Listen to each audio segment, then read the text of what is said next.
تعجل بالقرآن من قبل أن يقضى إليك وحيه وقل رب زدني علما.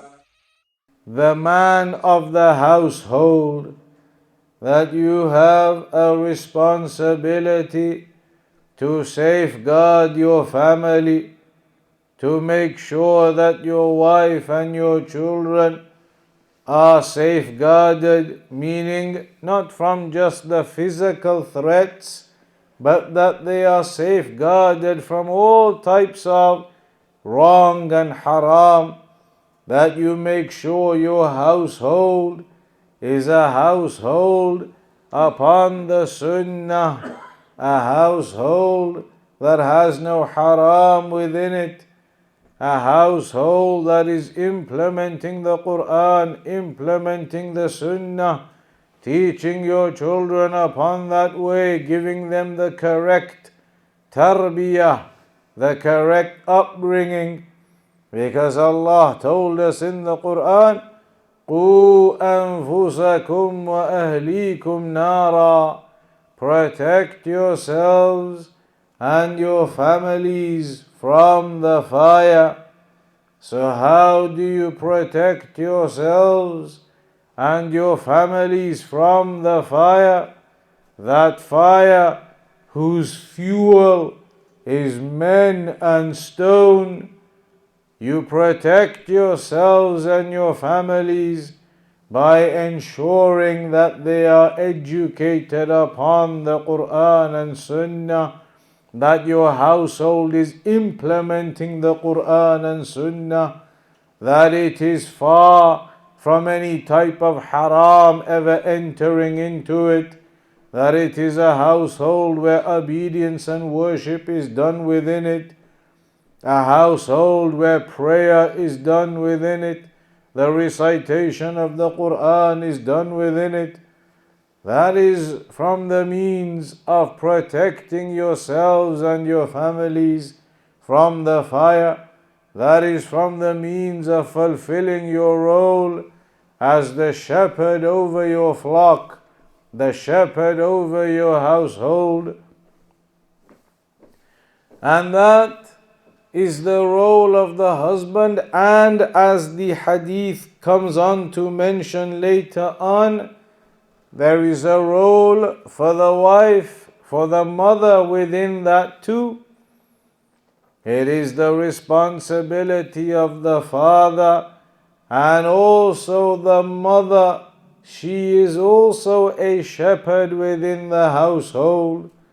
She also has the responsibility with her children, particularly for the mothers with their daughters, and the fathers more so with their sons, to make sure that they are getting the correct tarbiyah, the correct cultivation, the correct upbringing, so that the daughters are raised with modesty and they are raised with that humbleness and shyness, and they are not raised upon the ways of the disbelievers, that they have no shyness and they have no modesty, and they do not cover when they exit their homes, but rather you are the shepherd over your flock, and the mothers are also the shepherd over their children, to make sure that they are being raised in the correct way. So the daughters are raised upon modesty and shyness, and raised upon the role models of the likes of Aisha radiallahu anha and Khadija radiallahu anha, the great female companions of the Prophet sallallahu alaihi wasallam. And the sons, that they are raised in a manner of honor and dignity, in a manner of having the muru'ah, the dignity of an individual, the honor and nobility that a person has the integrity in their religion. You raise them upon the characteristics of the Prophet sallallahu alaihi wasallam. Raise them upon the good characteristics, the good manners and morals and behaviors, and you keep them away from the evil characteristics and evil behaviors and evil traits, and you forbid the lying to occur from them, and you forbid the backbiting to occur within your household, and you forbid the storytelling and namima to occur within your household.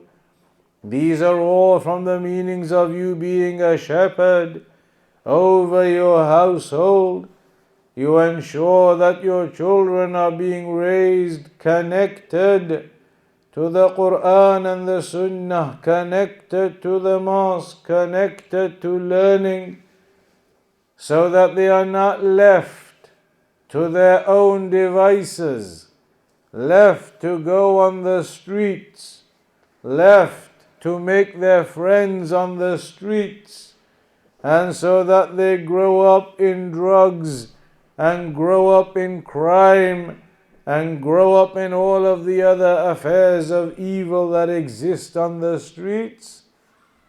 If a person allows his children to be raised in that way, then you are not fulfilling your role as the shepherd over your household. Then you are not fulfilling your role if you allow your children to grow up on the streets, out with the people who do not pray, out playing with the people who do not care about their religion at all, out on the streets getting into smoking and drugs and other crime. You are not fulfilling your responsibility, and as parents, you will be questioned about it on Yawmul Qiyamah.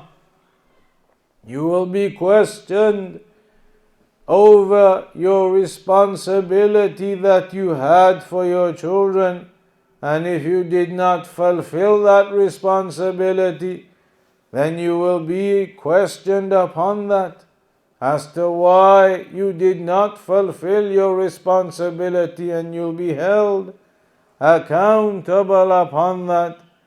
So every man is a shepherd over his family, over his wife and children.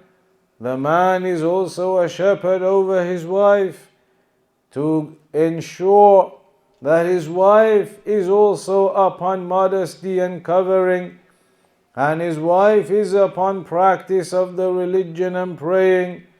The husband has that responsibility with his wife too, and the wife likewise can encourage and advise her husband where there is a need to do so, but in particular her role on top of that will be to safeguard the home of her husband, and to safeguard the children and make sure that they are being raised in the right way, that they are being raised as or with good role models for them in their parents.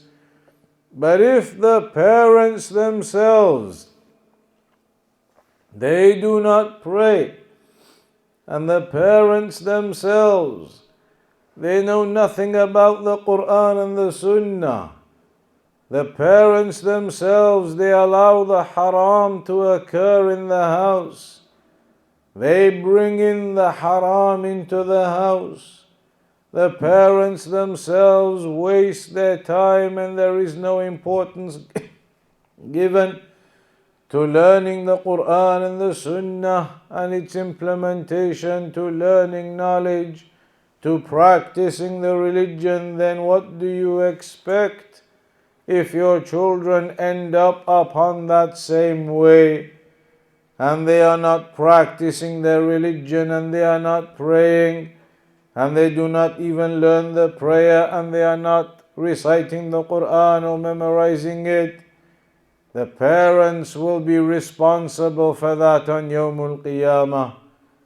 That is what the Messenger is telling us. كُلُّكُمْ رَاعٍ وَكُلُّكُمْ مَسْئُولٌ عَنْ رَعِيَّتِهِ. All of you are shepherds and all of you are responsible for your flock. You are responsible for the correct upbringing and tarbiyah of the children.